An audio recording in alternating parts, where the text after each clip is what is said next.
Assalamualaikum warahmatullahi wabarakatuh. Kami dari kelompok 14 akan mempresentasikan hasil kerja dari kelompok kami, yaitu dinamika pembentukan Undang-Undang Dasar Negara Republik Indonesia 1945. Pertama-tama, kami akan memperkenalkan diri. Yang pertama dari kelompok kami ada Intan Novia, ada saya sendiri Rian Rama Hidayah, ada Amanda Giska, Muhammad Ihsan, dan Jorgi Ilyas. Untuk yang pertama ada bab pendahuluan yang akan disampaikan oleh Intan. Silakan. Terima kasih Rian. Undang-Undang Dasar merupakan satu kesatuan hukum dasar tertulis maupun yang tidak tertulis di Indonesia. Undang-Undang Dasar 1945 bukan hukum biasa, melainkan hukum dasar yang merupakan sumber hukum yang tertinggi. Sehingga seluruh hukum yang berlaku tidak boleh bertentangan dengan Undang-Undang Dasar 1945. Undang-Undang Dasar 1945 terbentuk melalui sejarah panjang bangsa Indonesia, melalui segala penderitaan, perjuangan, dan gambaran masa depan bangsa. Undang-Undang Dasar 1945 pertama kalinya diberlakukan pada tanggal 18 Agustus 1945.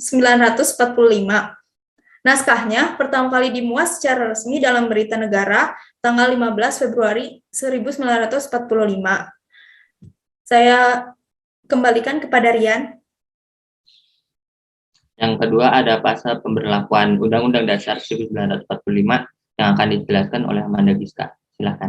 Baik, terima kasih Rian. Di sini saya akan menjelaskan pasal pemberlakuan Undang-Undang Dasar NKRI tahun 1945.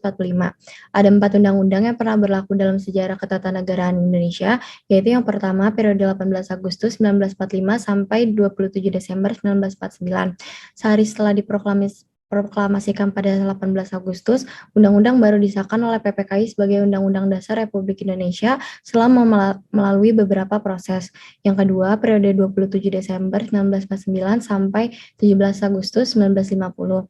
Karena Belanda ingin berkuasa lagi di Indonesia, menyebabkan agresi militer pertama dan agresi militer kedua.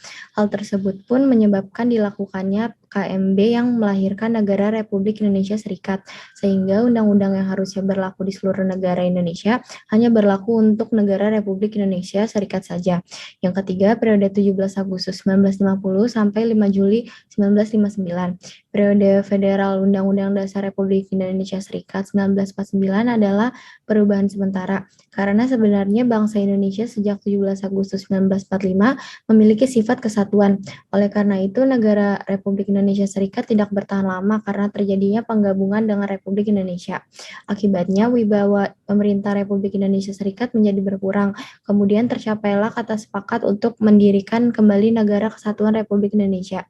Negara Kesatuan yang akan didirikan jelas perlu adanya suatu undang-undang dasar yang baru, maka dibentuklah sebuah panitia bersama yang menyusun rancangan undang-undang dasar dan kemudian disahkan pada tanggal 12 Agustus 1950 oleh Badan Pekerja Komite Nasional Pusat, DPR, dan Senat Republik Indonesia Serikat pada tanggal 14 Agustus 1950. Pada tanggal 17 Agustus 1950 berlakulah Undang-Undang Dasar baru tersebut. Dan yang terakhir, yang keempat, periode 5 Juli 1959 sampai sekarang. Dengan dekret Presiden pada 5 Juli 1959 telah berlaku kembali Undang-Undang Dasar 1945 serta perubahan MPR sementara Orde Lama pada masa 1959 sampai 1965 menjadi MPR sementara Orde Baru. Perubahan tersebut dilakukan karena MPR sementara Orde Lama dianggap kurang mencerminkan penerapan Undang-Undang Dasar 1945 secara murni dan konsekuen. Selanjutnya saya kembalikan kepada Rian sebagai moderator. Berikutnya ada amandemen UUD 1945 yang akan dijelaskan oleh Jorgi. Silakan. Terima kasih Rian. Pada kesempatan ini saya akan menjelaskan mengenai amandemen UUD 1945. UUD 1945 disahkan oleh PPKI pada tanggal 8 Agustus 1945. Penetapan UUD 1945 sebagai konstitusi negara menunjukkan Indonesia negara yang menganut konstitualisme, konsep negara hukum, dan prinsip demokrasi. UUD 1945 telah mengalami amandemen sebanyak 4 kali, yaitu yang pertama, amandemen pertama dilakukan saat sidang umum MPR pada tanggal 21 Oktober tahun 1999. Yang selanjutnya ada amandemen kedua dilakukan saat sidang tahunan MPR pada tanggal 7 sampai 8 Agustus tahun 2000. Yang ketiga ada amandemen ketiga dilakukan saat sidang tahunan MPR 19 pada tanggal 1 sampai 9 November tahun 2001. Dan terakhir ada amandemen keempat dilakukan saat sidang tahunan MPR pada tanggal 1 Agustus 2002. Sebelum perubahan terjadi pembukaan atau preambul, yang selanjutnya ada batang tubuh, dan yang terakhir ada penjelasan. Setelah perubahan terdapat pembukaan dan pasal-pasal pengganti istilah batang tubuh. Selanjutnya ada falsafah bangsa di dalam UUD 1945 yang akan disampaikan oleh Ihsan. Dalam pembukaan UUD 1945, diterangkan bahwa negara yang didelegasikan kepada pemerintah bertanggung jawab untuk melindungi, mencerdaskan, dan mensejahterakan rakyatnya. Pancasila tercantum dalam UUD 1945 dan bahkan menjiwai seluruh isi peraturan dasar tersebut yang berfungsi sebagai dasar negara. Maka semua peraturan perundang-undangan Republik Indonesia yang dikeluarkan oleh negara dan pemerintah Republik Indonesia haruslah sejiwa dan sejalan dengan Pancasila. Saya kembalikan ke Rian. Kami kelompok 14 sudah mewawancarai beberapa narasumber dengan beberapa pertanyaan dengan kesimpulan sebagai berikut. Yang pertama, seberapa penting UUD 1945 ini ada di Indonesia? Para narasumber sepakat Undang-Undang Dasar 1945 sangat penting keberadaannya di Indonesia. Karena UUD 1945 merupakan hukum dasar dan konstitusi hukum tertinggi di Indonesia.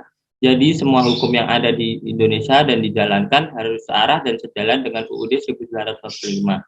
Yang kedua, sebagai warga negara yang baik, apakah kalian sudah menjalani UUD 1945 dengan baik di kehidupan sehari-hari?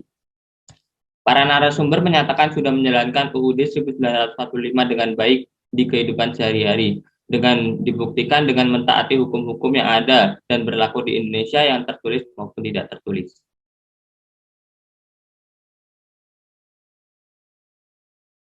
Kesimpulannya adalah Undang-Undang Dasar merupakan hukum dasar tertulis maupun yang tidak tertulis di Indonesia. Nilai-nilai dasar tersebut merupakan nilai-nilai moral yang secara aktual menjadi pedoman hidup bagi bangsa Indonesia. Seluruh dasar hukum yang ada dan dijalankan di Indonesia harus jalan dengan UUD 1945 sebagai nilai-nilai dasar dan nilai-nilai moral yang diterima sebagai pedoman dalam kehidupan berbangsa dan bernegara. Undang-Undang Dasar 1945 sangat relevan dalam upaya mewujudkan kesejahteraan dan keamanan melalui ketertiban dan kepedulian serta kesadaran masyarakat dalam menjalankan hukum-hukum yang ada di Indonesia. Terima kasih. Sekian penyampaian dari kelompok kami. Apabila ada kesalahan kata, mohon dimaafkan. Wabillahi taufiq wal hidayah. Wassalamualaikum warahmatullahi wabarakatuh. Waalaikumsalam warahmatullahi wabarakatuh.